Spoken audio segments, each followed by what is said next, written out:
أعوذ بالله السميع العليم من الشيطان اللعين الرجيم بسم الله الرحمن الرحيم الحمد لله رب العالمين والصلاة والسلام على سيدنا وشفيعنا أبي القاسم محمد وآله الطيبين الطاهرين المعصومين ولعنة الله على أعدائهم أجمعين من يومنا هذا إلى يوم الدين. أما بعد فقد قال الله سبحانه تبارك وتعالى في كتابه المبين وهو أصدق الصادقين. بسم الله الرحمن الرحيم الف لام ميم ذلك الكتاب لا ريب فيه هدى للمتقين الذين يؤمنون بالغيب ويقيمون الصلاة ومما رزقناهم ينفقون والذين يؤمنون بما أنزل إليك وما أنزل من قبلك وبالآخرة هم يوقنون أولئك على هدى من ربهم وأولئك هم المفلحون. صلوات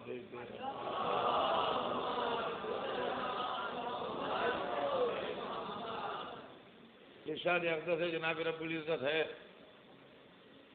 کہ بسم اللہ الرحمن الرحیم الف لام میم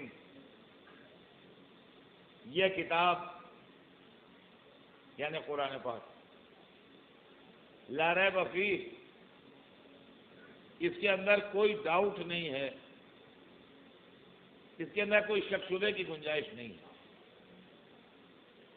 ہدی للمتقین یہ ہدایت ہے ان اللہ سے ڈرنے والوں کے لیے جو غیب پر ایمان لائے ہیں، نمازوں کو قائم کرتے ہیں اور جب ہم ان کو رزق دیتے ہیں تو اس سے انفاق کرتے ہیں. اور وہ لوگ جو اس پر ایمان لائے جو ہم نے آپ پر نازل کیا اور اس پر ایمان لائے جو آپ سے پہلے والوں پر نازل کیا اور آخرت پر یقین رکھنے والوں میں، یہی وہ لوگ ہیں جو اپنے رب کی طرف سے ہدایت یافتہ ہیں اور یہی وہ ہیں جو فلاح پانے والے.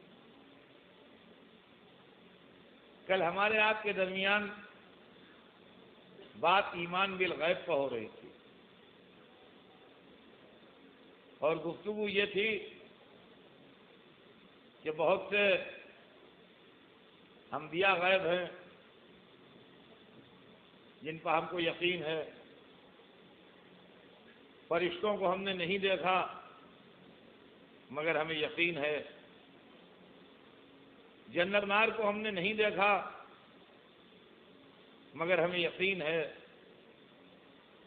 اب آئیے آج میں ایک اور غائب کا تذکرہ کروں. آج نویں مجلس ہے اور 9 دن سے میں جس آیہ مبارکہ کی تلاوت کر رہا ہوں، بسم اللہ الرحمن الرحیم کے بعد جو میں جملے کہتا ہوں، آپ نے اس پر غور کیا کہ وہ کیا ہیں؟ الف لام میم. قرآن مجید میں ایسی بہت سی آیتیں ہیں، الف لام را، کا ہا یا عین صاد، ہا میم عین سین قاف، نون. قرآن مجید میں بہت ساری آیتیں ایسی ہیں کہ جن کے اندر حروف ہیں، الفابیٹس ہیں. آج قرآن کی آئے کو 1400 برس ہو گئے، ان الفابیٹس کے معنی کسی عالم نے ہمیں بتائے نہیں. الف لام میم کے نیچے آپ کو ترجموں میں قرآن کے الف لام میم نیچے لکھ مل جائے گا. ترجمہ جو ہے وہ ذالک الکتاب سے شروع ہوگا. جتنے بھی ہم نے قرآن شریف دیکھے ٹرانسلیشن، یا تو ٹرانسلیشن کرنے والوں نے وہ جگہ نیچے خالی چھوڑ دی، اور یا اس کے اندر جیسے اوپر لکھا تھا ویسے نیچے لکھ دیا. اگر الف لام میم لکھا ہے تو الف لام میم نیچے لکھ دیا. اگر الف لام را لکھا ہے تو الف لام را لکھ دیا. اگر نون لکھا ہے تو نون لکھ دیا.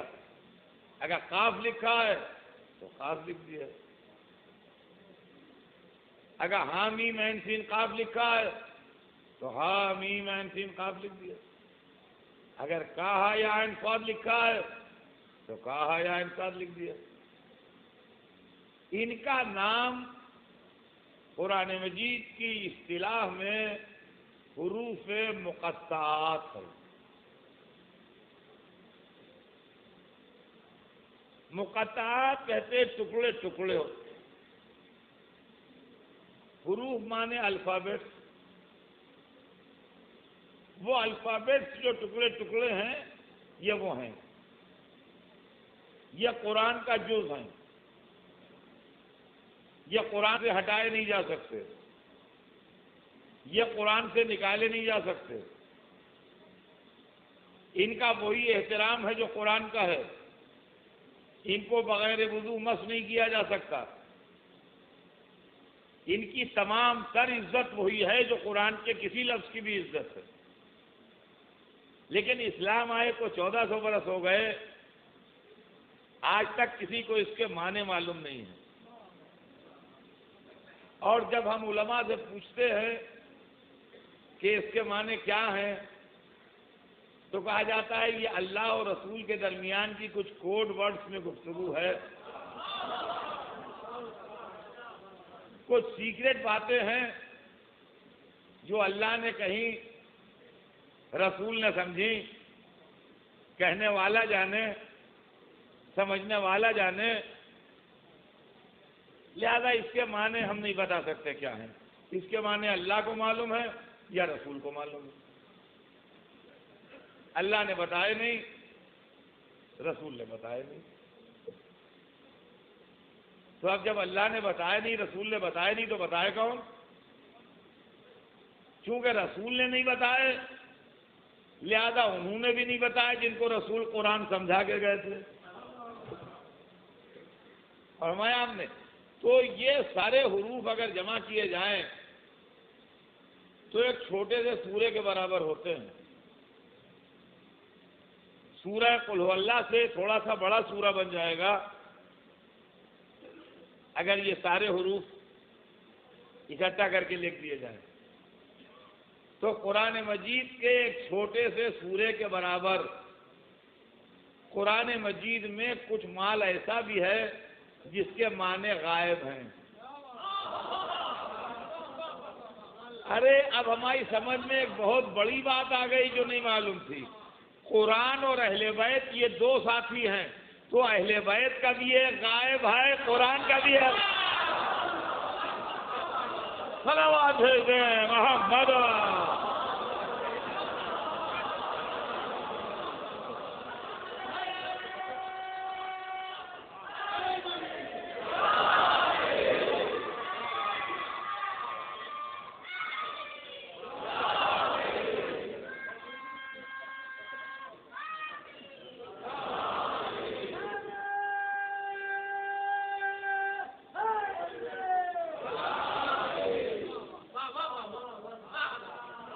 آج تک کسی نے نہ پوچھا کہ قرآن میں حروف مقطعات ہیں تو ان کا فائدہ کیا ہے. تو اس کا مطلب یہ ہے کہ یہ بات ہر جگہ پوچھنے کی نہیں ہوتی کہ ہے تو فائدہ کیا ہے. جو رکھتا ہے وہی جانے فائدہ کیا ہے. ہر فائدہ آپ کو بتایا نہیں جا سکتا. تو عزیزان گرامی، میں نے آپ کی خدمت میں کل عرض کیا تھا، آپ کی توجہ چاہتا ہوں اس لیے کہ آیت میں پڑھنے کے لیے ابھی بہت کچھ ہے، بہت کچھ ہے، مگر ظاہر ہے کہ ہر سال یہی شکوہ رہ جاتا ہے کہ وقت تمام ہو گیا، موضوع تمام نہیں ہوا۔ اس کو کیا کیا جائے؟ اسلام کا انجام اور اسلام کا آخر اور اسلام کا اینڈ برائٹ ہے، چمکدار ہے، روشن ہے، کامیابیوں سے بھرپور ہے، اور یہ خوشخبری ہم کو قرآن نے دی ہے۔ ہم اللہ کے وعدے پر اعتبار کیے بیٹھے ہیں، اس لیے کہ اللہ کی شان قرآن نے یہ بتائی ہے کہ ان اللہ لا یخلف المیعاد، اللہ وعدہ خلافی نہیں کرتا۔ وعدہ خلافی کرنا اچھے انسانوں کا کام نہیں ہے، وعدہ خلافی کرنا شریف لوگوں کا کام نہیں ہے۔ تو جب شریف آدمیوں کا کام نہیں ہے تو شریف انسانوں کا خالق کیا وعدہ خلافی کرے گا؟ اور عزیزان گرامی، اس کے ساتھ ساتھ ایک بات اور بھی ہے کہ معاذ اللہ معاذ اللہ معاذ اللہ، اگر اللہ وعدہ خلافی کرے تو پھر ہمارے انجام، ہماری آخرت، ہماری جنت، ہمارے بھروسہ کیا؟ بھائی وعدہ کیا تھا جنت دیں گے، نہیں دی؟ وعدہ کیا تھا بخش دیں گے، نہیں دی؟ تو ان اللہ لا یخلف المیعاد، اللہ کبھی وعدہ خلافی نہیں کرتا۔ اب وہ اللہ جو وعدہ خلافی نہیں کرتا، اس نے اسلام کے اینڈ کے لیے کیا وعدہ کیا ہے؟ حالات آج جیسے بھی ہوں، زمانہ جیسا بھی ہو، مخالفتیں جتنی بھی شدید ہوں، مایوسیوں کے بادل جتنے بھی گہرے ہوں، دشمنیاں جتنی بھی طاقتور ہوں، لیکن اللہ نے کیا وعدہ کیا ہے وہ مومنین سن لیں۔ ارشاد ہو رہا ہے سورہ نور میں کہ وعد اللہ الذین آمنوا منکم وعملوا الصالحات، اللہ نے وعدہ کیا ہے ان لوگوں سے جو ایمان لائے ہیں اور جنہوں نے نیک عمل کیے۔ ذرا ایک ایک جملہ غور سے سنیے گا، آج میں تھوڑی ذہنی ایکسرسائز کراؤں گا۔ وعد اللہ الذین آمنوا منکم وعملوا الصالحات، اللہ نے وعدہ کیا ہے تم میں سے ان لوگوں سے جو ایمان لائے ہیں اور جنہوں نے نیک عمل کیے ہیں۔ لَيَسْتَخْلَفَنَّهُمْ فِي الْأَرْضِ، کہ ان کو ضرور ضرور زمین پر خلیفہ بنائے گا۔ تاکید کی دو لفظیں لگی ہیں، یہ عربی گرامر کا فلسفہ ہے، وہ میں آپ کو اس میں نہیں ڈالنا چاہتا۔ بالا مجھ پر بھروسہ کیجئے، ترجمہ غلط نہیں کر رہا ہوں، کہ وہ ضرور ضرور تم کو زمین پر خلیفہ بنائے گا۔ ٹھیک اسی طرح جس طرح تمہارے پہلے والوں کو بنایا تھا۔ لَيَسْتَخْلَفَنَّهُمْ فِي الْأَرْضِ كَمَا اسْتَخْلَفَ الَّذِينَ مِنْ قَبْلِهِمْ، جس طرح تم سے پہلے والوں کو بنایا تھا۔ تو عزیزان گرامی، پہلی بات تو یہ سمجھ لیجئے کہ ایمان لانے والے اور نیک عمل کرنے والے تو دنیا میں لاکھوں ہیں، تو اللہ کا وعدہ لاکھوں سے ہے، تو کیا لاکھوں آدمی فردن فردن خلیفہ بنیں گے؟ کیا لاکھوں آدمیوں کو فردن فردن اقتدار دیا جائے گا؟ تو عزیزان گرامی، آپ یہ سمجھیے کہ جب کوئی پولیٹیکل پارٹی پاور میں آتی ہے تو ہر آدمی سے کہا جاتا ہے بھائی آج کل تمہاری حکومت ہے۔ جتنے پارٹی ممبر ہیں سب خوش گھومتے ہیں کہ ہم پاور میں ہیں، لیکن سب پرائم منسٹر نہیں ہوتے، پارٹی کے جتنے آدمی ہیں سب پرائم منسٹر نہیں ہوتے، جو ان میں سے سب سے زیادہ سلیکٹڈ ہوتا ہے، چنا ہوا ہوتا ہے، سب کے اعتماد کا مرکز ہوتا ہے، وہ پرائم منسٹر ہوتا ہے۔ لیکن چونکہ ہماری پارٹی کا آدمی پرائم منسٹر ہے، لہذا ہم پاور میں ہیں اور ہم اقتدار میں ہیں، تو یہ تو دنیا میں پارٹی اپنے حساب سے سلیکٹ کرتی ہے۔ اب ایمان و عمل صالح کون چیک کرے؟ توجہ چاہتا ہوں، ایمان و عمل صالح چیک کرنے والا تو خدا ہے، جو ایمان میں سب سے اچھا ہو، جو عمل صالح میں سب سے بہتر ہو، اس سے وعدہ ہے کہ تمہیں پاور ملے گا، اور اس کے بعد پھر اس کے والے سب یہ محسوس کریں گے کہ ہمیں پاور مل گیا۔ تو عزیزان گرامی، یہ فیصلہ بھی قرآن ہی کرے۔ تو ایمان کس کا زیادہ ہے اور عمل صالح کس کا بہترین ہے، یہ سوائے رسول کے ہمیں کون بتائے گا؟ اور آپ بتائیں تو مجھے بھروسہ نہیں، میں بتاؤں تو آپ کو بھروسہ نہیں۔ بھائی آپ بتائیں ٹھیک ہے، میں نہیں مانتا، میں بتا رہا ہوں آپ نہیں مانتے، تو بھروسہ بھی تو ہونا چاہیے۔ تو جب ہم نے سروے کیا حیات رسول کا، تو ایک سے ایک مومن ملے، ایک سے ایک نیک عمل کرنے والے ملے، ایک سے ایک اعلیٰ سے اعلیٰ لوگ ملے، بہتر سے بہتر لوگ ملے، مگر ایک آدمی ایسا ملا کہ ایک لڑائی میں جب جانے لگا تو رسول نے کہا کل ایمان جا رہا ہے۔ صلوات بھیج دیں محمد۔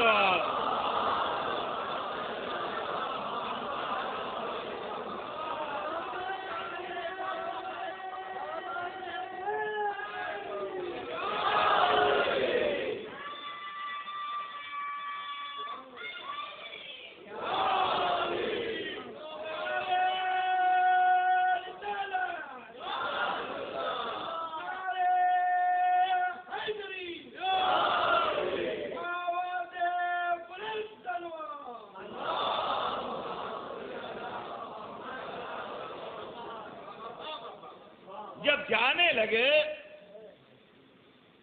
تو کہا کل ایمان جا رہا ہے۔ مومن ہونا اور ہے، کل ایمان ہونا اور ہے۔ دیکھیے کل کی پہچان یہ ہے کہ جز اس کی طرف کھنچتا ہے۔ مٹی کا کل جو ہے وہ یہ زمین ہے۔ آپ ایک ڈھیلا باندھ دیجئے تاگے سے، سال بھر بنا رہے گا۔ ایک دن قینچی سے کاٹ دیجئے، سال بھر ہوا میں رہنے سے اس کا مزاج نہیں بدلے گا، جیسے ہی کاٹا ویسے ہی نیچے آیا۔ ایک غبارہ گیس کا باندھ دیے تاگے سے، وہ اتنا بڑا یہاں تک ٹھہرا ہوا ہے، آپ تاگا کاٹیے وہ اوپر جائے گا۔ گیس کا غبارہ اوپر کیوں گیا، ڈھیلا نیچے کیوں آیا؟ کہا اس کا مرکز ادھر ہے، اس کا مرکز ادھر ہے، تو ہر جز اپنے کل کی طرف جاتا ہے۔ اب علی جو ہے وہ پہچان ہے ایمان کی۔ صلوات بھیج دیں محمد۔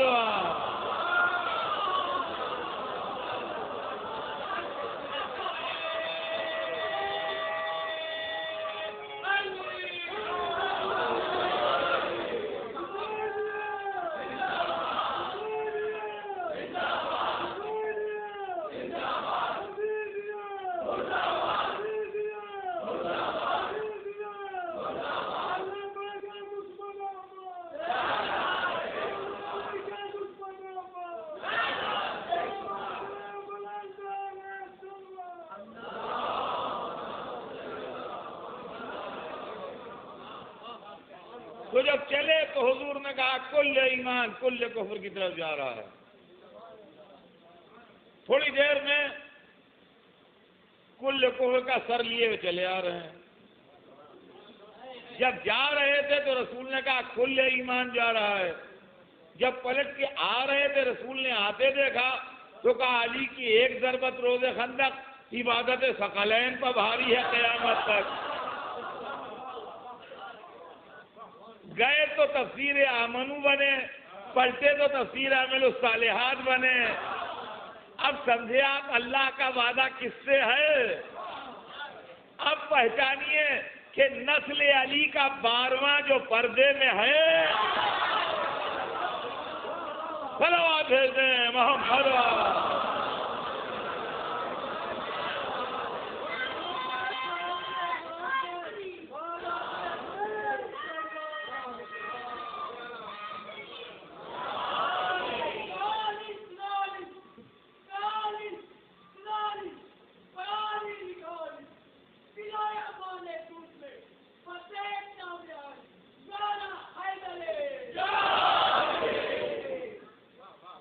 تو اب سمجھ میں آیا کہ کسی کو پردے میں کیوں رکھا ہے, تاکہ وعدہ پورا کیا جائے. وعد اللہ الذین آمنوا منکم وعملوا الصالحات لیستخلفنہم فی الارض, کہ وہ ضرور ضرور ضرور ضرور ان کو زمین پر خلافت دے گا, اقتدار اعلیٰ دے گا. وَلَيُمَكِّنَنَّ لَهُمْ دِينُهُمُ الَّذِي ارْتَضَىٰ لَهُمْ.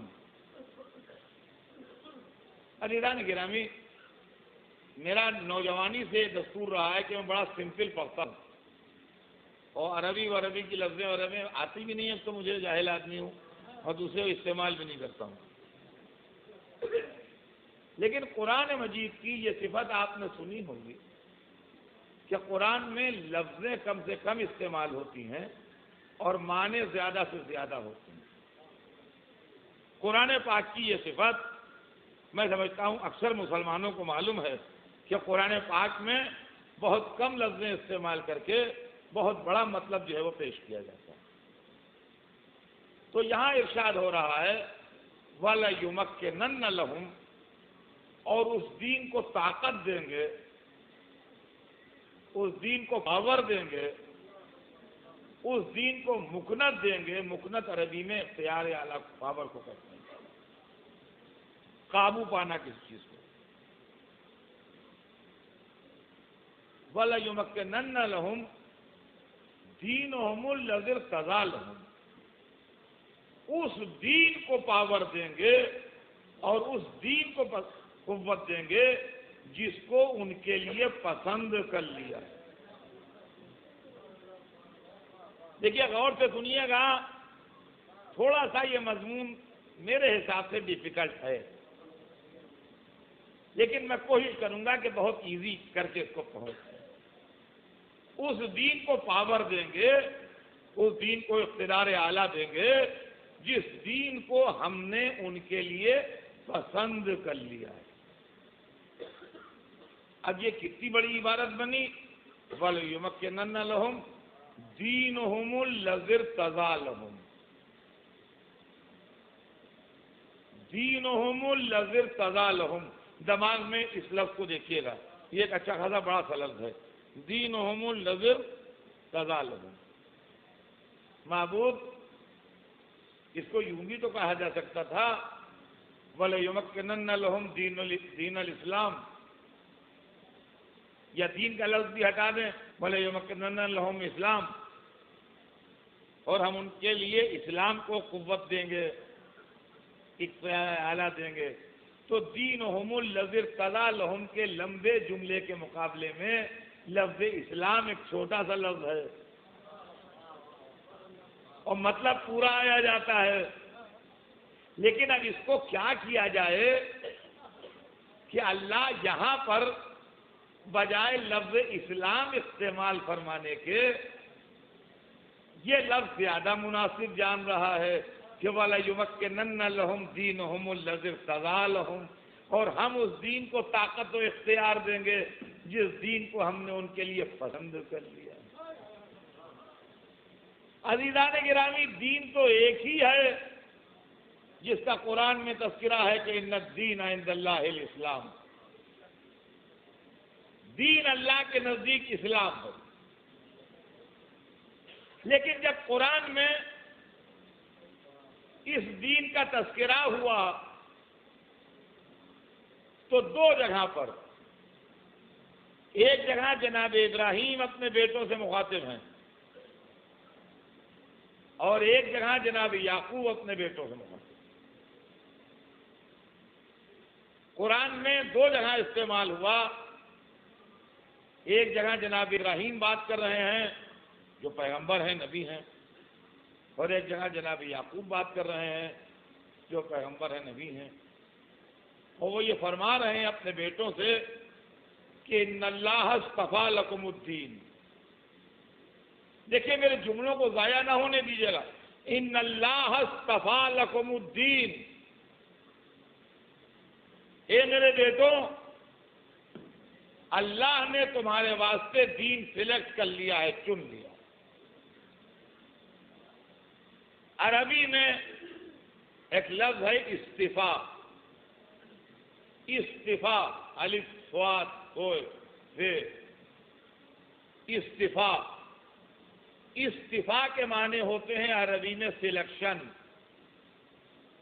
چن لینا، منتخب کر لینا، چن لینا، منتخب کر لینا، سلیکٹ کر لینا۔ قرآن میں ہے کہ ان اللہ اصطفیٰ آدم و نوحً، اللہ نے چن لیا، سلیکٹ کر لیا، منتخب کر لیا آدم کو اور نوح کو۔ دوسری جگہ استعمال ہوا ان اللہ اصطفیٰ نوحًا و ابراہیم، اللہ نے چن لیا نوح کو اور ابراہیم کو۔ تو استفاء کے معنی ہے عربی میں سلیکشن، چن لینا، منتخب کر لینا۔ سب کی سمجھ میں آ گیا نا؟ عربی زبان میں استفاء کا مطلب ہے کسی کا چن لیا جانا، اور جو چن لیا جائے اس کو عربی میں کہتے ہیں مصطفیٰ۔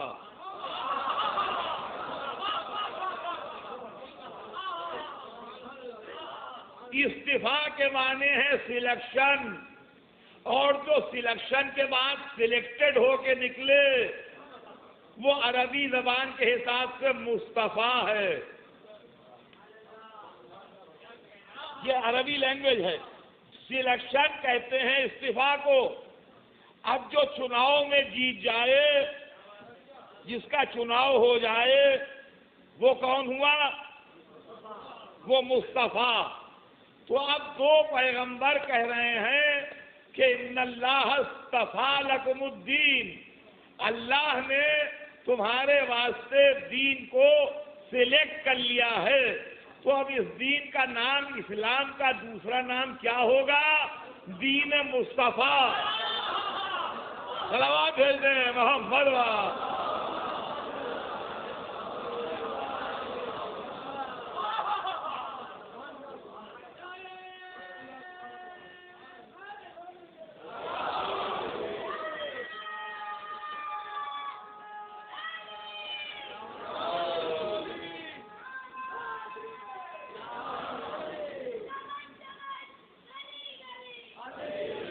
اچھا آپ سنیے گا بھائی، سنیے گا، استفاء کے معنی سلیکشن، اور جو سلیکٹڈ ہو وہ مصطفیٰ۔ اسلام کو اللہ نے منتخب کر لیا انسانوں کے لیے، تو اسلام کا ہوا استفاء۔ تو اسلام کا نام کیا ہوا؟ دین اسلام کا دوسرا نام ہے دین مصطفیٰ۔ اب یہ اپنی جگہ پر ذہن میں رہیے گا، عربی میں دوسرا اسی کے برابر کا لفظ ہے ارتضاء۔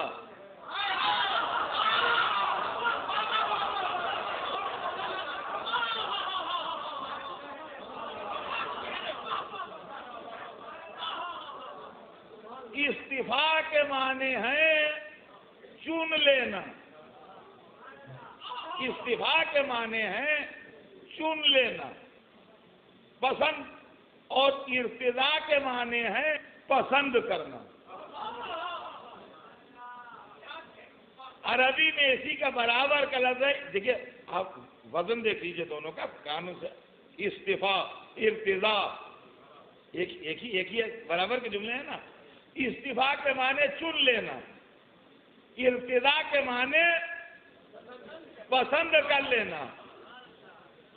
تو جو چناؤ کو عربی میں کہتے ہیں اصطفا, اور پسندیدگی کو عربی میں کہتے ہیں ارتضاء. جو چن لیا جائے وہ مصطفیٰ ہے, جو پسند کر لیا جائے وہ مرتضیٰ ہے.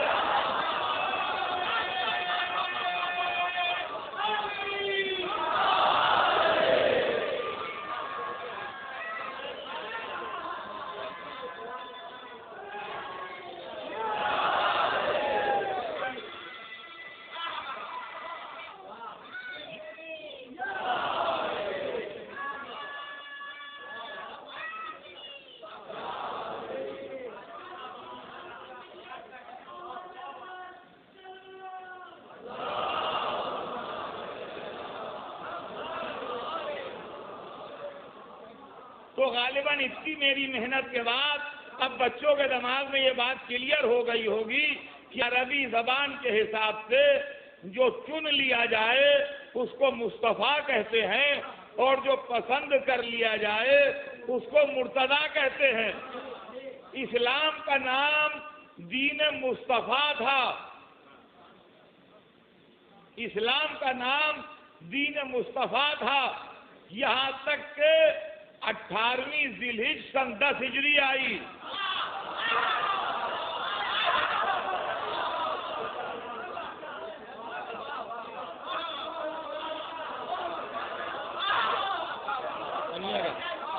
اسلام کا نام دین مصطفیٰ تھا, یہاں تک کہ 18ویں ذی الحجہ سن 10 ہجری آئی. زوال سے پہلے پہلے اعلان ولایت جناب امیر ہوا. اب جو آیت آئی تو ارشاد ہوا الیوم اکملت لکم دینکم واتممت علیکم نعمتی ورضیت لکم الاسلام دینا. ہم راضی ہو گئے, ابھی چنا تھا اب راضی ہو گئے. غدیر سے پہلے دین مصطفیٰ تھا, غدیر کے بعد دین مرتضیٰ.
تو عزیزان گرامی, غدیر سے پہلے اسلام دین مصطفیٰ ہے, اور جب خدا نے قرآن میں کہا وَرَضِيتُ لَكُمُ الْإِسْلَامَ دِينًا, ہم نے تمہارے لیے اسلام کو پسند کر لیا, پسند کر لیا.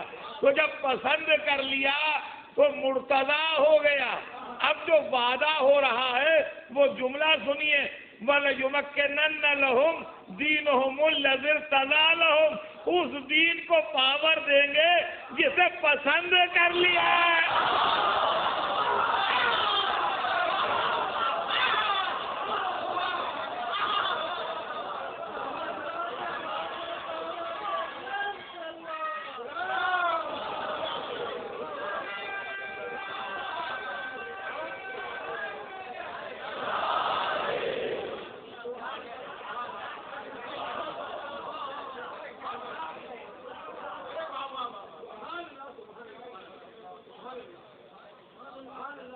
اس دین کو پاور دیں گے. وہ وَلَيُمَكِّنَنَّ لَهُمْ دِينُهُمُ الَّذِي ارْتَضَىٰ لَهُمْ. اس دین کو پاور دیں گے، اقتدار اعلیٰ دیں گے جس کو تمہارے لیے پسند کر لیا ہے. اللہ ری قرآن کی فور سائٹڈنیس. اب قرآن کی نظر قیامت تک نہ ہوگی تو کس کی ہوگی؟ کہ اسلام ٹکڑوں میں بڑھ جائے گا. اگر میں لفظ اسلام کہہ دوں گا تو ہر ایک کہے گا یہی ہے. لہذا فورکاسٹ کس اسلام کے لیے ہے؟ جو غدیر میں کامل ہوا ہے اس اسلام کو پاور. صلوات بھیجتے ہیں محمد.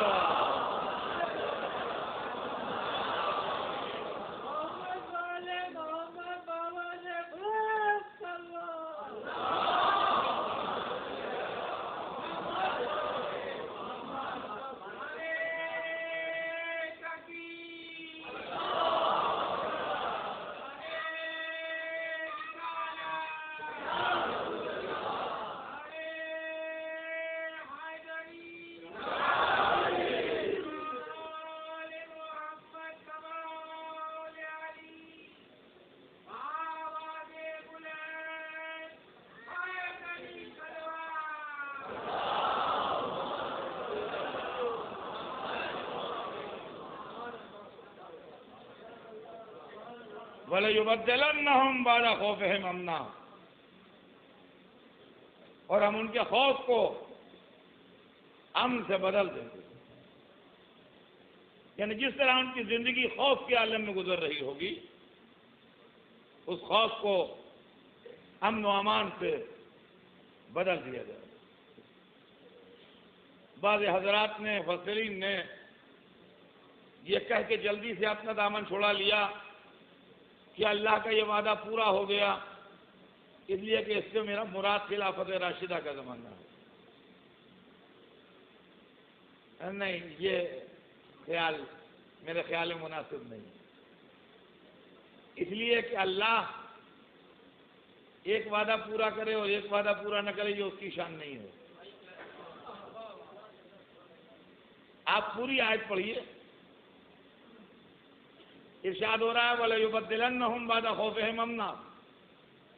ہم ان کے خوف کے عالم کو امن کے عالم سے بدل دیں گے. یعبدوننی لا یشرکون بی شیئا. سب کے سب میری عبادت کریں گے، کوئی شے شرک نہ کرے گی یا کسی شے کے ذریعے شرک نہ کیا جائے گا. تو خلافت راشدہ کے زمانے میں ایسا نہیں ہے کہ دنیا سے شرک ختم ہو گیا ہو. ہندوستان میں مشرکین موجود تھے خلافت راشدہ کے زمانے میں. چین میں مشرکین موجود تھے خلافت راشدہ کے زمانے میں. یونان میں مشرکین موجود تھے خلافت راشدہ کے زمانے میں. تو ایسا نہیں ہے کہ پورے روئے زمین سے شرک کا خاتمہ ہو گیا ہو. ایسا نہیں ہے کہ پورے روئے زمین کے اوپر کہیں شرک کا نام و نشان باقی نہ رہا ہو. خود یہ علاقہ جہاں آپ بیٹھے ہیں یہ خلافت راشدہ کے قلمرو میں نہیں تھا،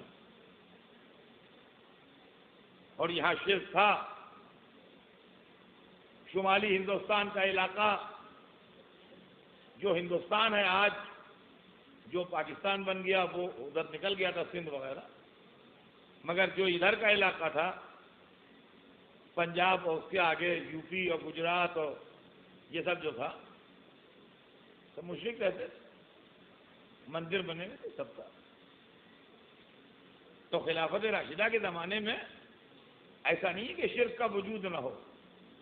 اللہ کسی ایسے زمانے کی خبر دے رہا ہے جس میں شرک کا وجود ہی نہ ہوگا. اور یہ خبر رسول اللہ کی اس خبر سے مل رہی ہے کہ جب میرا آخری آئے گا تو مشرق سے مغرب تک ایک دین ہوگا. صلوات بھیجتے ہیں.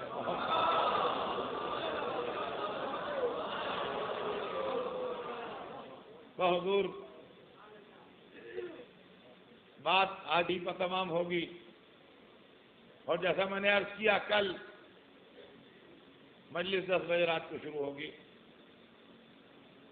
میں اپنے ذاتی معاملات کو ممبر پر چھیڑنے کا قائل نہیں ہوں، مگر اگر کسی مسئلے میں میرے مولا کی شان اجاگر ہوتی ہو تو اس کو چھپانا بھی مناسب نہیں ہے. آج میں آپ کی خدمت میں یہ بات بتا دوں، کل کی رات ایسی نہیں ہے کہ یہ ذکر کیے جائیں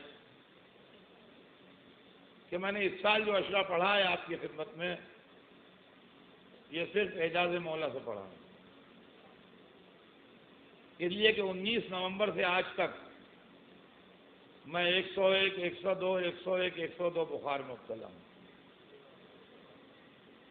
اس وقت بھی بخار ہے مجھے. اور لوگ دیکھتے ہیں تو کہتے ہیں نہ آپ کے چہرے سے اندازہ ہوتا ہے نہ آپ کی آواز سے اندازہ ہوتا ہے. اور آپ یقین مانیے میں دن بھر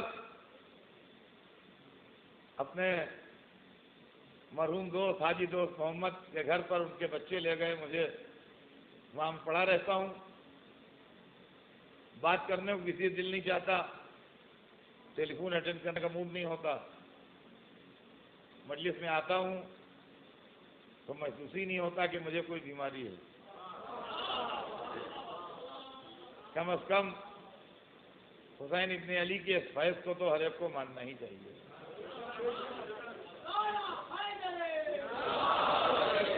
یہ کوئی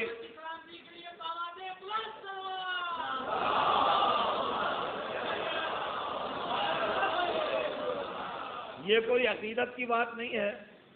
یہ پورا معاملہ ہے. میرے پاس اتنی رپورٹیں رکھی ہیں، اپولو دلی کی، بیٹ کینیڈی بمبئی کی، اللہ دوا ٹیسٹ، یہ وہ. اور ساتھ ہی ساتھ یہ بات بھی میں کہہ دوں کہ ہو سکتا ہے ہماری آپ کی ملاقات کا یہ آخری سال ہو، اس لیے کہ بیماری دکھی انسان کی زندگی، اس کا کوئی بھروسہ نہیں. تو ٹھیک ہے، ہمیں امید ہے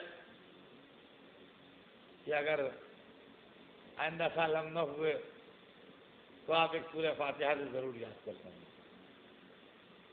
بہرحال ہم کیا اور ہمارا وجود کیا، میں تو سمجھتا ہوں میری زندگی کا مقصد حاصل ہوا کہ میں نے ذکر امام میں الحمدللہ مجھ سے کوئی کوتاہی نہیں، اور مجھے اللہ نے طاقت دی اور میں نے بڑے اطمینان کے ساتھ بغیر کسی زحمت کے جو مجھے پڑھنا تھا وہ آپ کو سنا دیا. ایام اعضا ختم ہے، کل آخری رات ہے،